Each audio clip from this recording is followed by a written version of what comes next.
Son las 9:47. Canelo Fadul Immigration es una firma de abogadas de inmigración que ofrece servicios de inmigración laboral, familiar y humanitaria. Su equipo de trabajo busca soluciones y la mejor alternativa para que te establezcas en Estados Unidos. Llama al 305-579-9218. 305-579-9218. Di que llamas de mi parte y la primera consulta será gratis. También puedes escribir a inmigraya@canerofadul.com. Canero Fadul Immigration, reputación, confiabilidad y efectividad.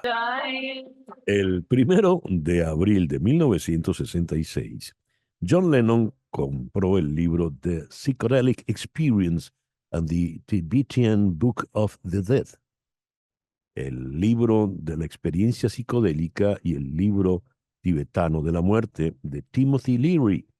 Y ahí él leyó en la introducción del libro esta frase: en caso de duda, relájate, apaga tu mente y déjate ir con la corriente. Esa es la primera línea de este tema que fue fundamental en 1966, Tomorrow Never Knows, que cerraba el disco Revolver. Ese tema lo grabó Lennon 5 días después de haber comprado el libro.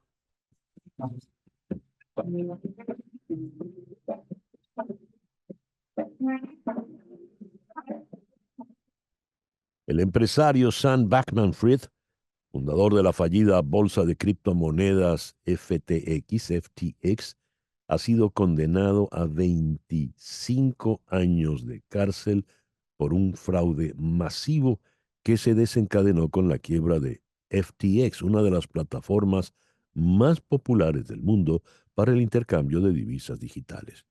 Bankman-Fried tiene apenas 32 años. Saldrá, según la sentencia, de la cárcel cuando cumpla 57.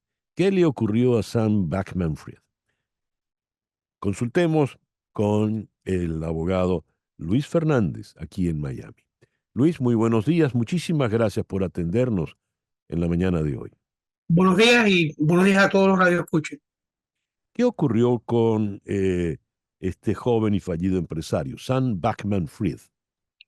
Bueno, la acusación de estafa es que se perdieron, creo que, 8.000 millones de dólares de inversiones de diferentes individuos, los cuales fueron víctimas de lo que decía Backman, que era mala contabilidad, que era disfunción, que él no sabía en realidad lo que estaba pasando. Pero en el juicio testificó la novia de él, testificaron dos socios de él, lo encontraron culpable, y el argumento de que él no sabía lo que estaba pasando porque no tenía suficiente conocimiento, no ganó. eh, Perdió al argumento de que había fondos que habían salido de esta fuente donde se estaba depositando el dinero a una cuenta que él era el que tenía. Leo que en la sentencia el juez Kaplan dice: existe el riesgo de que este hombre esté en condiciones de hacer algo muy malo en el futuro y no es un riesgo trivial en absoluto. ¿Qué teme el juez Kaplan al decir esto y para haber aplicado una sentencia tan fuerte? Usualmente, cuando uno va a una condena, uno expresa algún tipo de remordimiento, de contrición, que se siente que lo que pasó, uno asume su responsabilidad, pero promete que no va a ocurrir de nuevo. El Ujú. juez dice que en el juicio este señor testificó de una manera que no era correcta, no dijo la verdad, eh, que eso es un acto delictivo. Y entonces, al ver que no había ese remordimiento, que básicamente dijo que sentía lo que había pasado, pero que en realidad era un problema de contabilidad que él no sabía, el Ujú. juez no le creyó. Estaba en la disposición del juez condenarlo, y debo de destacar que en delitos parecidos a dos personas le dieron condenas de más de 40 años, que es lo que estaba Ya. pidiendo la fiscalía, y la condena fue de 25, que no obstante es una condena muy severa, muy severa. Ahora, fíjese, ¿Qué pasa con las víctimas, con las personas que perdieron el dinero que allí invirtieron? ¿Hay alguna manera de resarcirlos? Bueno, tiene una deuda el señor Bankman, y él tiene que pagarlo, que nunca va a recibir ese dinero, y personas perdieron eh, lo que habían ahorrado por su vida. La fiscalía, perdón, la corte le ordena que pague lo que se llama restitución, que es para devolver a las personas en el estado que estaban. Pero el hecho es que la compañía se declaró en bancarrota, los bienes gananciales que tenían los han prácticamente vendido por centavos en el dólar, y la idea de que las víctimas van a recibir la devolución de su dinero no es realística. Ya. ¿Qué puede pasar con Backman Fried? ¿Hay alguna manera de que se reduzca la sentencia o es inapelable? Tendrá que pasar 25 años en prisión. Bueno, vamos por partes. Él puede apelar, y creo que parte de su argumento es que el juez no le permitió presentar la defensa que él quería presentar. Eso está en la Corte de Apelaciones y estaremos en veremos. En la Corte Federal, que es donde Ya. él está, el año no es de 365 días. El año es de menos, y entonces calculemos que cada año él gana por lo menos 60 días, que son 2 meses, más cualquier tiempo adicional que le den. A él no lo han mandado a una prisión de alta seguridad. Él tiene una enfermedad y han ordenado que esté cerca de su familia, y en casos famosos como ha ocurrido en el pasado con Madoff y Elizabeth Holmes, Ujú. hubo acusados que han cooperado con el gobierno, y entonces el gobierno le da una reducción que se llama la regla 35. Ya. Señor Fernández, muchísimas gracias por atendernos en la mañana de hoy. Buenos días a todos ustedes. Muchas gracias. Luis Fernández es abogado radicado aquí en la ciudad de Miami. 9:54. Abordemos este tema. Vamos a Nueva York, donde está Thomas Kennedy, vocero de la coalición de inmigrantes de Florida. Señor Kennedy, muy buenos días. Muchas gracias por atendernos. No, muchas gracias por la invitación. A ver, eh, ¿cuánta de esta percepción está marcada por el discurso radical que ha presentado el señor Donald Trump? Él enfiló contra los inmigrantes en su primera campaña electoral y volvió a hacerlo en la campaña que perdió en el 2020. Pero ahora lo ha insistido y ha subido el volumen, le ha subido el tono. Habla de los inmigrantes que van a contaminar la sangre, de la condición de asesinos que traen todos los inmigrantes. ¿Eso de qué manera ha permeado en la opinión pública de Estados Unidos?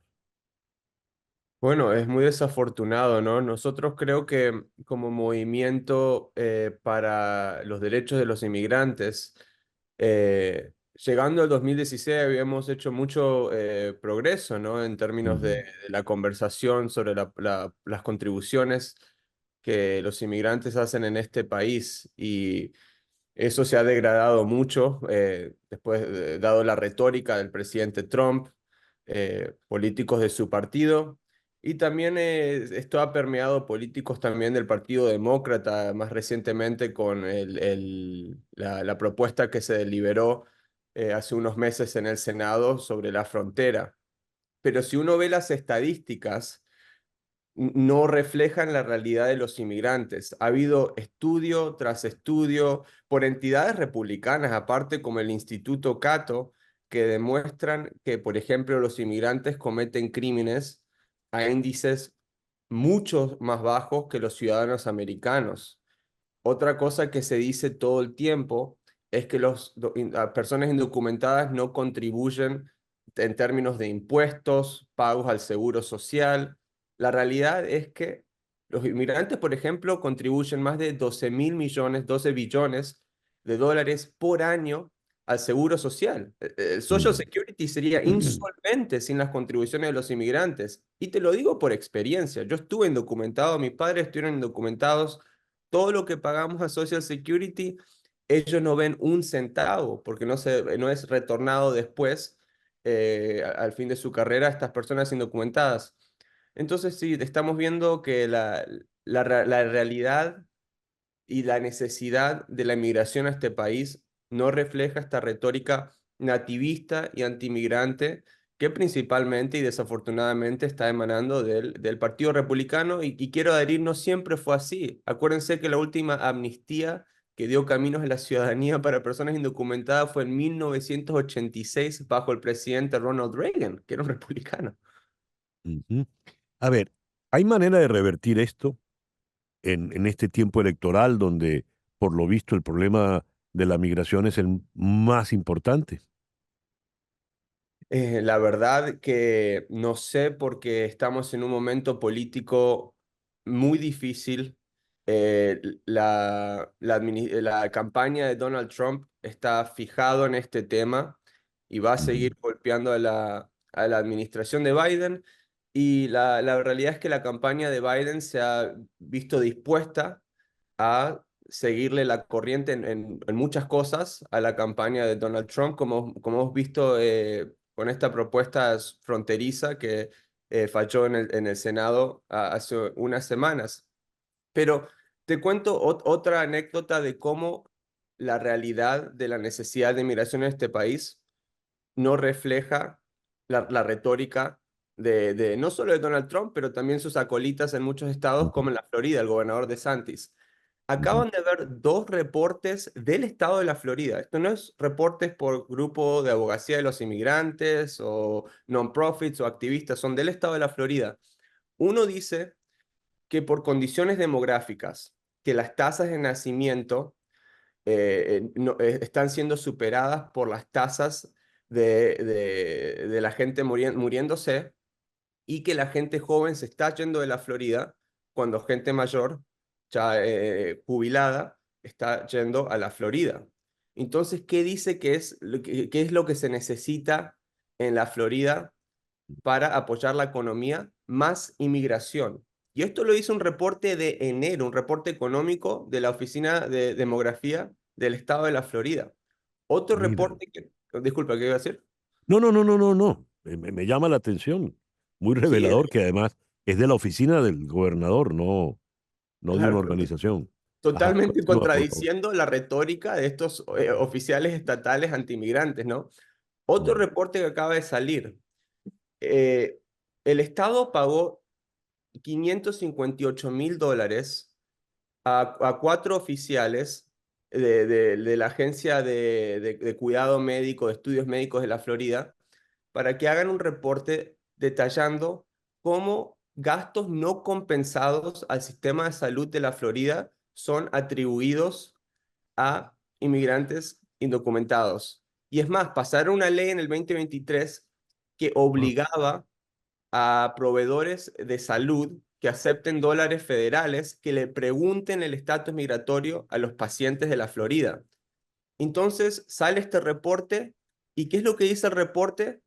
Que menos de 1% de los gastos no compensados son atribuidos a personas indocumentadas mm, y que los gastos no compensados son más atribuidos a condados rurales donde no hay altos índices de inmigración, completamente contradiciendo lo que dicen de nuevo los oficiales estatales y mm. la intención del reporte, que era obviamente un reporte con intenciones de demonizar a los inmigrantes. Y te cuento Ya. otra cosa más. Ellos dieron una versión del reporte primero a la legislatura estatal y obviamente fue diseminada a los medios. Hubo reportes sobre eso que fue vergonzoso para la legislatura estatal y los oficiales del estado y el gobernador de Santis. Y después sacan otra versión del reporte, pero de la misma información que tenía toda la información manipulada, Caray. partes que ya no estaban en el reporte, entonces Sí, trataron de esconder la información, una vergüenza total. ya veo. Bueno, veremos qué ocurre. Tomás, muchas gracias por estos minutos en el programa de hoy. No, muchísimas gracias por la invitación, tengo buen día. Thomas Kennedy es vocero de la Coalición de Inmigrantes de Florida. Nos habló desde la ciudad de Nueva York. Vamos a una pausa. Al regreso nos ocupamos del foro Dating Deja Vu. ¿Por qué todas mis ex o todos mis ex se parecen? Esto es En Conexión, por Éxito 107.1 FM en Miami. ¿Qué es lo que está pasando? Todas mis ex se parecen o todos mis ex se parecen. ¿Qué es, a ver, el dating déjà vu? Según leo en la BBC, sin darnos cuenta estamos siendo víctimas del dating déjà vu, un nuevo concepto que quizás no conoces, pero que seguramente te resulta familiar. A pesar de tener relaciones de pareja que terminan en fracasos, la persona sigue buscando el mismo tipo de persona, valga la redundancia, el mismo tipo de pareja, hasta físicamente pueden parecerse.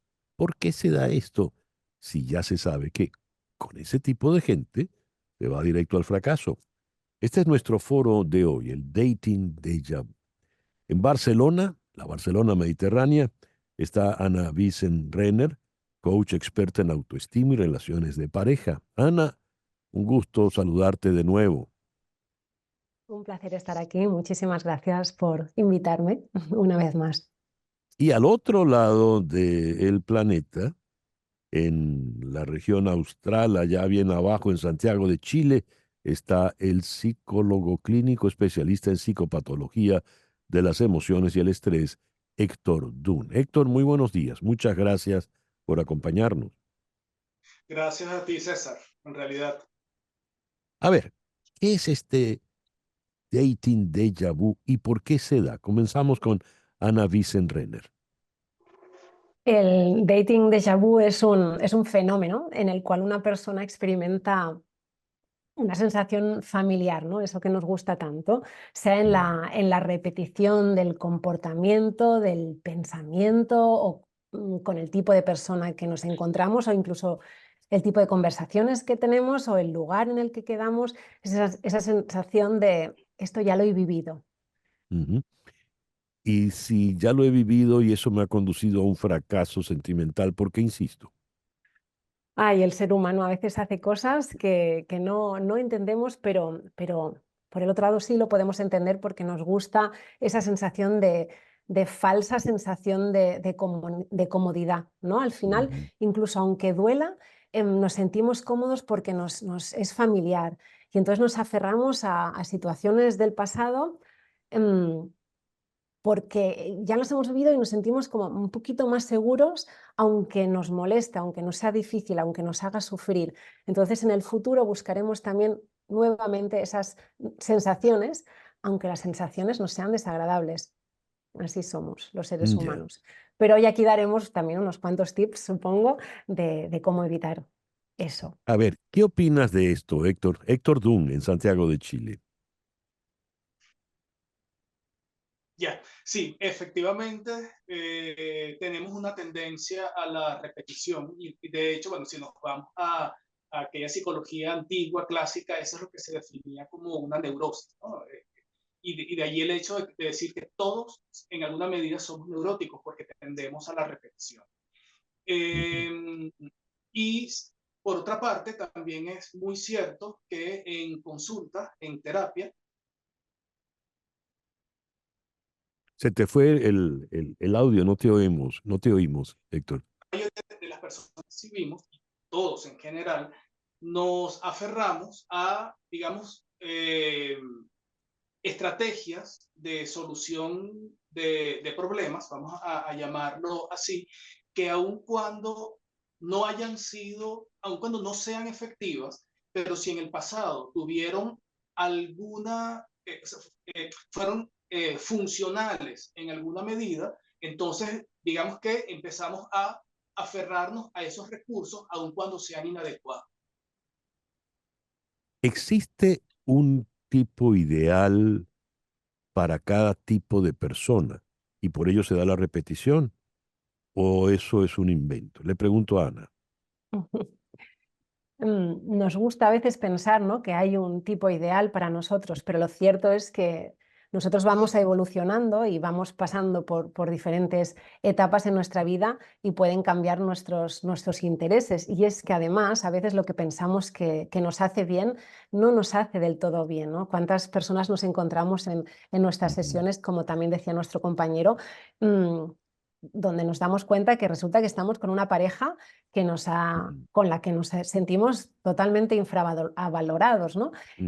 O incluso nos encontramos de repente en una situación tóxica, en una relación tóxica. Entonces no hay una sola persona para ti o no hay una persona perfecta para ti, pero sí es necesario que tú investigues qué es lo que te gusta a ti, te conozcas bien para que, acorde a lo que necesitas, a tus intereses, a tus valores, a tus sueños, busques en esa dirección a un compañero o compañera. Dijiste el calificativo clave, quizá el más peligroso, tóxico. Uno conoce, por ejemplo, de personas cuyas relaciones siempre terminan siendo tóxicas. ¿Es esto de lo que estamos hablando hoy? ¿Por qué determinada mujer busca siempre relaciones que terminan siendo tóxicas? O al revés, hombre con mujeres que terminan siendo tóxicas ellas. Ana. Nos gusta decir, no obstante, que lo correcto sería decir que son las relaciones las que son tóxicas, ¿no? No las personas, para que la responsabilidad recaiga más en cómo nos estamos relacionando en esa relación con esa persona, que no tanto en que es la persona la que nos aporta toxicidad, ¿no? Entonces, partiendo que a menudo, ¿no? Y cada vez son más frecuentes, ¿no? Tenemos relaciones tóxicas. La pregunta es cómo poder evitar esta forma de relacionarnos. Pero una vez más, ¿no? El ser humano se acostumbra a sensaciones incluso cuando son dañinas para nosotros, porque eso se convierte casi en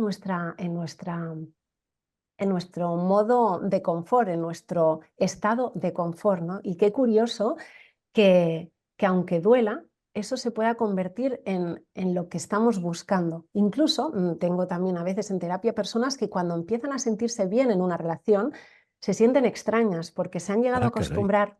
Sí, sí, eso nos pasa y seguro que algún oyente o oyente, mujer o hombre, se sentirá muy, muy identificado, ¿no? Esa sensación de que cuando estamos de repente bien en una nueva relación nos sentimos extrañas, extraños. Qué curioso, ¿no? ¿Tú qué opinas de esto, Héctor? Porque suena un poco extraño, de verdad. Ah, Como que contradictorio. gozo con la maldad de mi pareja, con la incomodidad de mi pareja. Sí, lo que pasa es, fíjate, de hecho, últimamente, sobre todo circula en las redes sociales, una cantidad de explicaciones psicológicas, algunas con cierta base en estudios, ¿ok? Pero Ujú, también a veces se nos van ciertas cosas de las manos. Por ejemplo, se habla de los tipos de apego que hayamos desarrollado durante la infancia, por ejemplo, o se habla acerca de las heridas que hayamos tenido durante nuestra vida, como que de alguna manera, y otras razones más, ¿no? Pero parto de allí, como si eso de alguna manera tuviera que necesariamente determinar el tipo de pareja o el tipo de relación de pareja que nosotros vayamos a tener. En cambio, yo particularmente prefiero enfocarlo de otra forma, que tiene más que ver con si están estas experiencias vitales, pero a partir de las cuales nosotros desarrollamos ciertas creencias acerca de, bien, ¿qué esperamos nosotros de las relaciones de pareja? ¿Qué consideramos nosotros normal dentro de una relación de pareja? Y algo interesantísimo es, ¿qué observo yo en el otro? A veces en esa primera impresión, cuando conozco a alguien, a veces puede haber ciertos rasgos o ciertas conductas que las utilizo para inferir otros rasgos de personalidad. Entonces, por ejemplo, no, para mí, mi pareja tiene que saber bailar, porque si no baila significa que, y ahí empiezo a predecir y a inferir mm, una cantidad de rasgos de personalidad que se supone tendría la persona ideal por el hecho de saber bailar, solo por poner un ejemplo. sí. Entonces, ¿qué sucede? ¿Por qué repetimos? Porque estamos como en un estado de atención focalizada en el que descartamos una cantidad de información alrededor y nos vamos con aquello que de alguna manera automática coincide con nuestras creencias y que nos hace suponer que si tiene estas y estas y estas características va a funcionar. Eso por una parte. Y lo otro también respecto a las expectativas que tenemos de cómo debería ser una relación de pareja. Supongamos, una de las creencias irracionales, pienso yo, más comunes dentro de la relación de pareja, es que mi pareja o esta persona, por el hecho de ser mi pareja, tiene la obligación de decirme dónde está. ¿Okay? O esta persona, por el hecho de ser mi pareja, tiene la obligación de informarme qué es lo que va a hacer. ¿Okay? Y nos empezamos a formar una cantidad de expectativas, generalmente rígidas, desde donde probablemente surgen los conflictos principales dentro de esta relación que se va a convertir en tóxica. Interesantísimo. Ahora, más allá de estos elementos que quizá podría alguien tomar como superficiales, mas no lo son. Mi pareja tiene que bailar, mi pareja tiene que gustarle tal tipo de comida, mi pareja no debe roncar, X. ¿Cómo funciona? ¿De qué manera incide en esa toxicidad ya el hecho más íntimo, el hecho sexual, por ejemplo, Ana? En las relaciones ya más íntimas, te refieres ya cuando intimamos con la pareja a nivel físico. Allí la toxicidad pues tiene lamentablemente un papel muy importante y nos impide disfrutar a ambas partes de nuestra relación. Pero si a la hora de buscar pareja tenemos que establecer una confianza con la otra persona, así como con nosotros mismos, ¿no? Tener una facilidad o adquirir una habilidad para poder expresar lo que necesitamos, lo que nos molesta, lo que nos gusta, ¿no? Para que a la hora de intimar, cuando estamos desnudos en cuerpo y alma con el otro, sepamos transmitir lo que nos hace feliz, ¿no? Y de la misma manera, también nosotros tendremos que escuchar lo que le está sucediendo al otro, ¿no? Tenemos que tener una conexión emocional con el otro. Entonces, a menudo esta toxicidad aparece cuando nos olvidamos de escuchar y tratamos de imponer nuestros miedos, nuestras necesidades, nuestras frustraciones, y poco tiene que ver normalmente con el otro. De hecho, quería compartir aquí una pregunta clave que nos tenemos que hacer en general siempre, es ¿qué pareja quiero ser yo? ¿Qué pareja quiero ser yo? ¿No? Porque siempre tenemos el foco puesto en el otro. Y entonces el otro tiene que bailar, el otro tiene que hacer esto, el otro tiene que hacer lo otro. Pero enfoquémonos en lo que yo quiero ser para el otro en esa cita, por ejemplo, ¿no? En esa primera cita, ¿qué es lo que yo quiero transmitir? ¿Qué tipo de conversaciones quiero aportar? Si mi foco está puesto solo en si me pone el dedo aquí, si tal... Entonces sí, volviendo a la intimidad, evitemos situaciones tóxicas y pongamos de nuestra parte con la asertividad, la comunicación, la escucha. Así es. Una última pregunta, Ana. Cuando comentabas que le terminaba gustando, vino a mi memoria un viejo bolero que cantaba Olga Guillot, donde ella decía más o menos: voy viviendo ya de tus mentiras, sé que tu cariño no es sincero, sé que mientes al besar y mientes al decir te quiero. Y entonces decía: miénteme más, que me hace tu maldad feliz. Eso es correcto. La maldad nos hace feliz, no sé yo.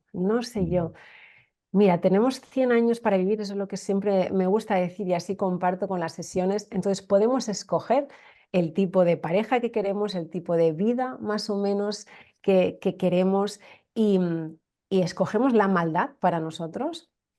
Oye, y si el otro nos dice te quiero, pues oye, ¿por qué no creerlo? ¿No? Que a veces ya desconfiamos completamente en lo que nos está diciendo el otro y oye, ¿qué más da? Si le apetece mentir, que mienta.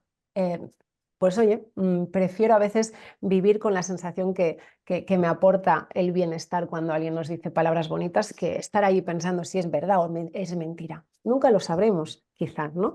Siempre hay un poquito de enigma en las relaciones, ¿verdad? Así es. Ya para concluir, ¿qué nos dices, Héctor?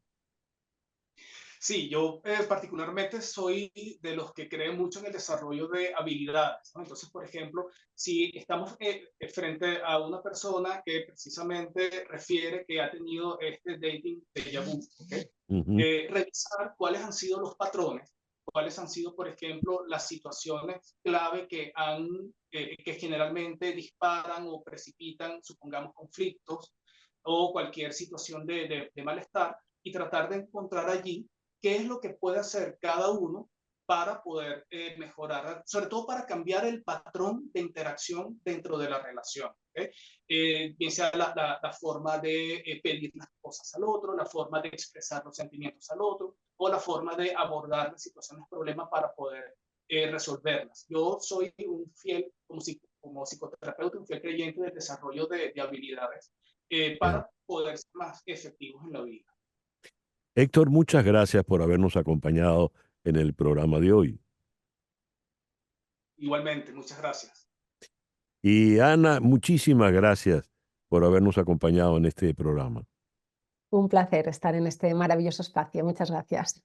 Gracias a ti. Ana Pissen-Renner es coach experta en autoestima y relaciones de pareja. Nos habló desde Barcelona, en España, y Héctor Dunn, psicólogo clínico, nos habló desde Santiago de Chile. Una pequeña pausa. Al regreso, ¿qué pasó en Turquía que perdió las elecciones Erdogan? Esto es En Conexión por Éxito 107.1 FM en Miami. Temprano, al leer las noticias internacionales, reparábamos en esto. El partido de oposición, CHP, Partido Popular Republicano, obtuvo una importante victoria en las elecciones locales turcas, infligiendo la mayor derrota al presidente Recep Tayyip Erdogan en 2 décadas. El Partido Popular Republicano ganó en 36 de 81 provincias. Usted dirá, bueno, no fueron tantas provincias, sí, pero es que están allí incluidas las principales ciudades. Por ejemplo, Ankara, la capital, y nada menos que la ciudad de Estambul.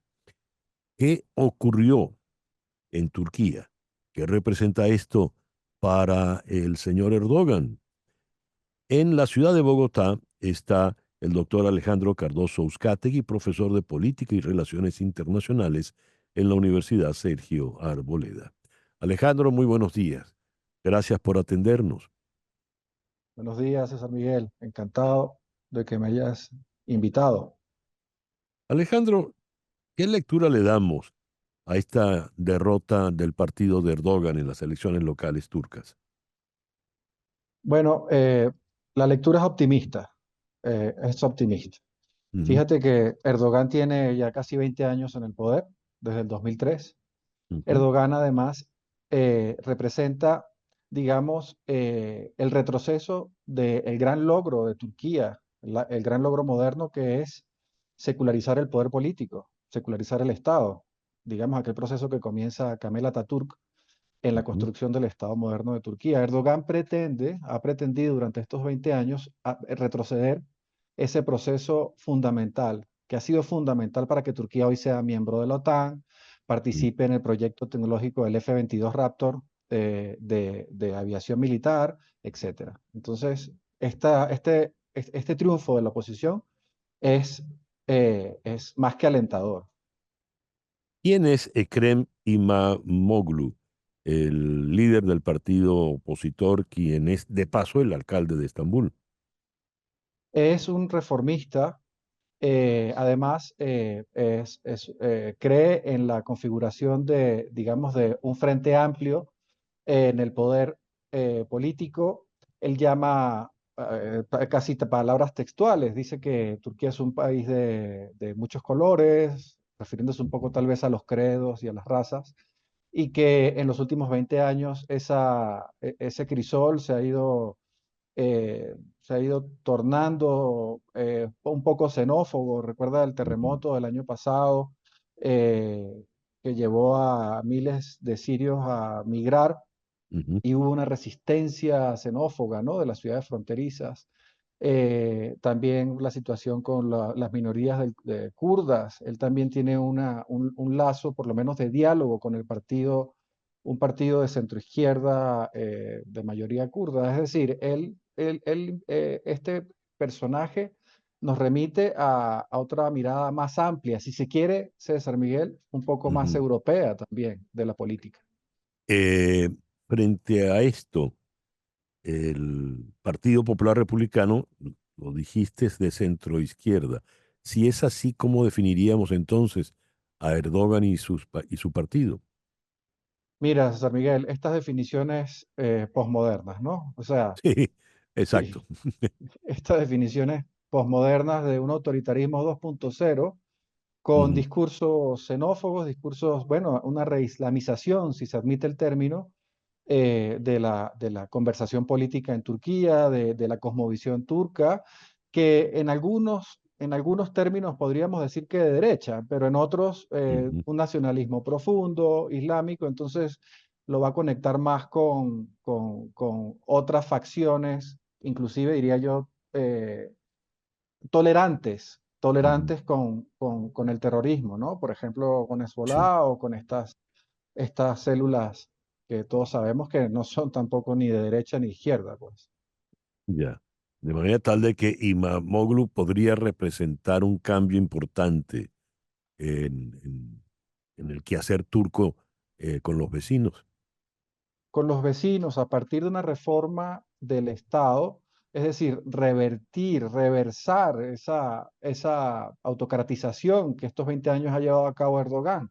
Ujú, Fíjate que pasó en una constitución o una constituyente, en 2017 pasó del régimen parlamentario al régimen presidencialista, se sumó un año más al poder en el mandato presidencial. Digamos que revertir, porque lo planteó, ¿no? Una de sus promesas es retornar al sistema parlamentario. En ese sentido, a partir de esas reformas sobre los adelantos que ya se habían hecho durante tanto tiempo en Turquía, pues una convivencia más europea, César Miguel, más europea ya, con su entorno. muy interesante. Bueno, veremos qué ocurre. Alejandro, muchísimas gracias por atendernos en la mañana de hoy. Muchísimas gracias a ti, César Miguel. Un abrazo. El doctor Alejandro Cardoso Uzcategui es profesor de Política y Relaciones Internacionales en la Universidad Sergio Arboleda, en la ciudad de Bogotá. 10:32.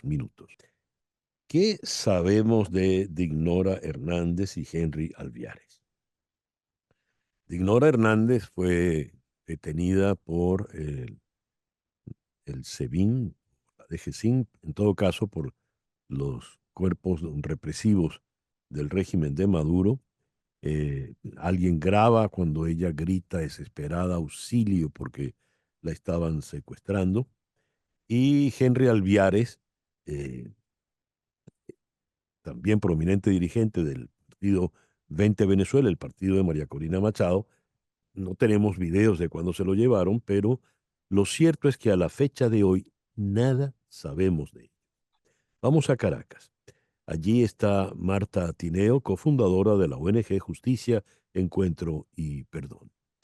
Marta, muy buenos días. Muchas gracias por atendernos. Buenos días, un placer para mí conversar con ustedes.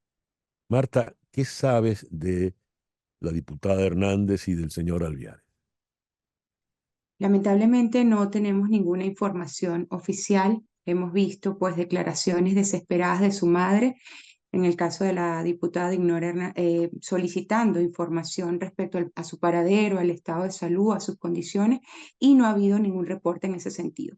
Como bien usted lo menciona, la única información que se ha tenido es, bueno, el momento de su detención, el momento de su captura, pero hasta esta hora, pues ninguna información respecto a su situación, de tal manera que estaríamos en presencia de uno de los crímenes más graves contra los derechos humanos. Me estoy Ujú. refiriendo al crimen de desaparición forzada, que es un crimen que además no solamente afecta a la víctima directa, sino justamente a todo su entorno familiar. Es un crimen que deja sin ningún tipo de protección a la persona de la que se trata, en total desamparo, en situación de indefensión, definitivamente. Lo mismo ocurre pues con el señor Henry.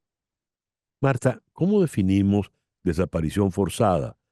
Porque, por ejemplo, en el caso que nos ocupa de Dignor Hernández y de Henry Alviares, podríamos decir que son dos personas secuestradas por el gobierno, secuestradas por el Estado. Sí, el crimen de desaparición forzada tiene, digamos, unos condicionados. Uno, justamente que haya ocurrido una detención arbitraria por funcionarios del Estado o personas bajo la quiescencia del Estado, ¿no? Eso es uno de los primeros condicionados. Y otro, justamente que se desconozca el paradero de esta persona, que habiendo acudido a diferentes instancias oficiales se haya requerido saber de su situación y de su estado y esto haya sido negado por las autoridades oficiales. Entonces, justamente es un crimen que, vuelvo, deja en total, después del crimen de asesinato, evidentemente es el crimen más grave contra los derechos humanos, Claro, porque además niega a la persona cualquier mecanismo de protección. Es decir, no se sabe cuál es la situación de esta persona y no hay manera de poder asistirla. Sus abogados, hemos visto al doctor Omar Mora, uno de los abogados de los dirigentes del partido 20 Venezuela, al doctor Eduardo Torres, pues acudiendo a diferentes instancias, hemos visto a sus familiares requiriendo esta información y lamentablemente no ha habido ninguna respuesta oficial en ese sentido. No obstante, sí hubo un pronunciamiento oficial en cuanto a su detención, es decir, el Estado asume que tiene a estas personas, pero niega información en cuanto a cómo están y cuál es el paradero, y en tanto también se está violando, por supuesto, no solo el derecho a la defensa, sino la violación al debido proceso. Sabemos, a tenor de nuestro ordenamiento jurídico, luego de ocurridas o transcurridas las 48 horas de una detención, estas personas deben ser puestas a la orden de un ya. tribunal. Esto no ha ocurrido. Entonces, Marta, pues es una persona que se encuentra en total indefensión y no sabemos cuál es su situación actual. ¿por qué se da esto? Pregunto por lo siguiente. Si Tarek William Saab, por ejemplo, reconoce que en efecto tienen detenidos a estas personas y puede alegar lo que él quiera, querían matar a Maduro, X, pero si reconoce que el Estado las detuvo, ¿por qué no dice después dónde están detenidas y en qué condiciones están detenidas? En otras palabras, ¿por qué se produce la desaparición forzada? Pues definitivamente esto es un crimen además que tiene otro efecto, y es un efecto social, ¿no? Y es un efecto atemorizante. Es un Ujú, mensaje muy claro a la población de que justamente el Estado puede desaparecerte y dejarte en absoluto desamparo. Es decir, es un crimen, vuelvo, que no solamente afecta a la víctima directa y a su entorno familiar, sino también a la sociedad toda porque tiene ese efecto atemorizante. ¿Por qué se insiste en negar el paradero de esta persona y llevarla a un proceso judicial conforme al ordenamiento jurídico? Pues lamentablemente es una práctica reiterada. Debo decir con muchísima responsabilidad que según registros de nuestra organización o según información extraoficial que estamos manejando, son muchas las otras personas que se encuentran en situación de desaparición forzada actualmente en Venezuela. Hemos tenido información extraoficial de familiares de otros detenidos por razones políticas, que hay, al menos pudieran estarse hablando alrededor de unos 30 personas que están en situación de desaparición forzada. ya. Esto lo informan familiares que no se han atrevido a denunciar públicamente, justamente dando horas, dando tiempo, haciendo ese trabajo de búsqueda silenciosa, pero pareciera que son muchas más. Y es una práctica que ha sido reiterada a lo largo de los últimos años en Venezuela, suficientemente documentada por mecanismos internacionales de protección. La Misión Internacional Independiente de Naciones Unidas en su reciente actualización daba cuenta de la comisión de este crimen. Es decir, que lamentablemente estamos ante un patrón que se sigue consumando en Venezuela y evidentemente es altamente preocupante porque vemos el recrudecimiento en la ejecución del crimen de persecución en Venezuela, más en un año electoral, de cara a un proceso electoral, donde vemos que activistas de derechos humanos, como el caso de la doctora Rocío San Miguel, que ya transcurrió el lapso de los 45 días para que se presentara una acusación en su contra, suponemos que se estaría presentando, porque si no, pues se tendría que haber dictado a su favor una medida sustitutiva a la privativa de libertad y no se le ha permitido la designación de sus abogados de confianza. Entonces, lo vimos en el caso de la doctora Rocío San Miguel, lo estamos viendo en el Ya. caso de estos activistas políticos, es decir, vemos un agravamiento de la situación de derechos humanos en nuestro país en la ejecución del crimen de persecución, que vale la pena destacar, es uno de esos que está siendo investigado actualmente por la Fiscalía de la Corte Penal Internacional, justamente pues para lograr establecer si se trata de una política de Estado y en tanto de crímenes de lesa humanidad, lo que se habrían estado cometiendo en Venezuela, al menos en la última década. De no haber logrado refugiarse en la Embajada Argentina, los otros dirigentes de 20 Venezuela correrían la misma suerte de Ignora y de Henry Alviares. Pues a decir por lo que estamos viendo en el caso de Alvearis y de Ignora, pues pudiéramos Ujú. suponer que sí, o sea, Ya, no podríamos afirmarlo, pero pues el patrón que estamos viendo, claro, lamentablemente, en estos dos casos. ya lo veo. Marta, muchas gracias pues por atendernos en el programa de hoy. Muchísimas gracias a ustedes por la atención. Marta Tineo es cofundadora de la ONG Justicia, Encuentro y Perdón. Nos habló desde la ciudad de Caracas. Son las 10:42 de la mañana, una pequeña pausa y ya regresamos en Conexión Radio por Éxito 107.1 FM en Miami. Ahora tenemos algo especial. Escuchemos. Healthy Me, saludable yo, de la agrupación Aguacate Music Kids. Y esto es una producción de Jacqueline Rago. Vamos a conversar con ella en Oakland, allá en California. Jacqueline, muy buenos días. Gracias por madrugar para conversar con nosotros hoy.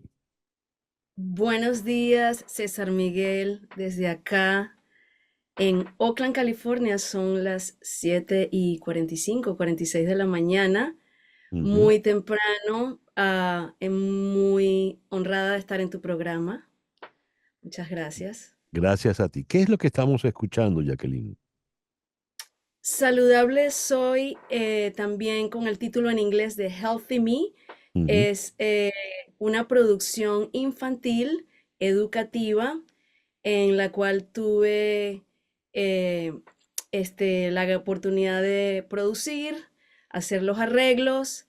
También grabé muchos de los instrumentos Ujú. y lo hice junto a un gran amigo, colega, Jonathan Gavidia, Ujú. quien ahora reside en Los Ángeles, es un gran músico, productor, y entre los dos hicimos esta producción infantil de Ya. Aguacate Kids, que son las autoras, compositoras de todas estas canciones y este programa infantil educativo a través de la música. ¿Y cuál es la idea? ¿Cómo lo van a divulgar? Eh, porque uno escucha la canción y la letra, pues, eh, invita a tomar agua, a ser saludable, a comer sanamente, ¿no? Exacto. ¿Qué, ¿Cuál es el Sí, plan? esto fue un programa tipo currículum educativo que comenzó con Ana María Violich y Natalia Bernal, que son maestras de música también, y tuvieron mucho apoyo a través de unas becas acá en Oakland y en Berkeley, San Francisco, California. Comenzaron a ir a las escuelas y a sitios a implementar todas estas canciones para niños muy pequeños y despertar toda esta necesidad de ser saludable desde la niñez, y poco a poco ellas fueron componiendo más canciones y más lecciones y se convirtió en algo que, bueno, vamos a grabar toda esta música. Ujú. Ellas nos contactaron a mí y a Jonathan, nosotros dijimos que sí, y en realidad Jonathan y yo nos juntamos durante la pandemia y en una semana yo me fui a Los Ángeles Ya. a trabajar con él y pusimos todo nuestras ideas y bueno, grabamos, tenemos invitados especiales también. Ujú. Y bueno, la idea es promoverlo a través de las redes y ellas están activas todo el tiempo haciendo este repertorio en vivo. Y Está, bueno, lo vamos a sí. postular a los Grammys también. Ay, qué bien. Como soy Sí. abuelo, esto está dedicado, pensado para niños de qué edad. Niños pequeños, pero tratamos de grabar sonidos que inviten a toda la familia. Ujú. La edad de los niños que Natalia y Ana María están enseñando son de pequeños como 3 años y medio a Ujú. 5, pero luego se puso tan popular que ellas ahora tienen cualquier cantidad de familias que vienen a los eventos que ellas hacen y ya hay niños más grandes de Ya. tercero, cuarto, quinto grado. ¿Y dónde encontramos esta música de Healthy Me? La puedes encontrar en todas las plataformas digitales. Muy bien. Y debo Sí, buscar Aguacate Music Kids. Aguacate Music Kids, sí, Muy bien. exactamente. Perfecto. Y ya puedo, la busco y ya la tengo, ¿no? Ya está puesta en todas. Sí, está todo en las redes, en todas las plataformas digitales, sí. Bueno, Jacqueline, te felicito por este proyecto. Te deseo mucho, Sí, mucho éxito. muchas gracias, César Miguel. A Ya- ti. a ti. Jacqueline Rago es multiinstrumentalista. Ella es educadora, compositora, vive en Oakland, California, y ya lo escuchamos, pues fue la productora de Healthy Me de la agrupación Aguacate Music Kids. Son las 10:51 de la mañana. Las noticias de este momento en Conexión Radio. Y ya para cerrar, ¿qué tenemos, Flor Alicia? Fíjate esto, César. OpenAI no lanzará su última herramienta de inteligencia artificial que, según afirma, puede imitar de manera convincente las voces de humanos reales con pequeñas muestras de audio por preocupaciones de uso indebido. La compañía lanzó una vista previa de Voice Engine, pero dijo que esperaba que la calidad de esa vista previa demostrara la necesidad de reforzar la resiliencia social contra los daños potenciales de la inteligencia artificial generativa. La clonación de voz se puede utilizar para superar la autenticación de voz, preocupante, como en el caso de los bancos, según señaló Ars Technica. Voice Engine no es la primera herramienta de síntesis de voz de inteligencia artificial. Meta y Microsoft han lanzado la suya propia en los últimos años, pero las preocupaciones de OpenAI sobre sus impactos revelan un creciente nerviosismo por la desinformación, inclusive con el uso de la voz de la inteligencia artificial. Eso produce miedo. Mucho miedo. Imagínate, si es una de las herramientas que utiliza el banco para autenticar es tu propia voz y otro Mm, mecanismo puede producir una copia exacta de tu voz, el riesgo es altísimo. Ya lo creo. Bueno, qué terreno tan peligroso y delicado nos estamos metiendo. Muchas gracias, Flor Alicia. Son las 10:53. En Conexión fue una producción de Flor Alicia Anzola para Éxito 107.1 FM, con Laura Rodríguez en la producción general, Mariel Sofía Rodríguez en la producción informativa, Jesús Carreño en la edición y montaje, Carlos Prato en los controles y ante el micrófono. Quien tuvo el gusto de hablarles, César Miguel Rondón.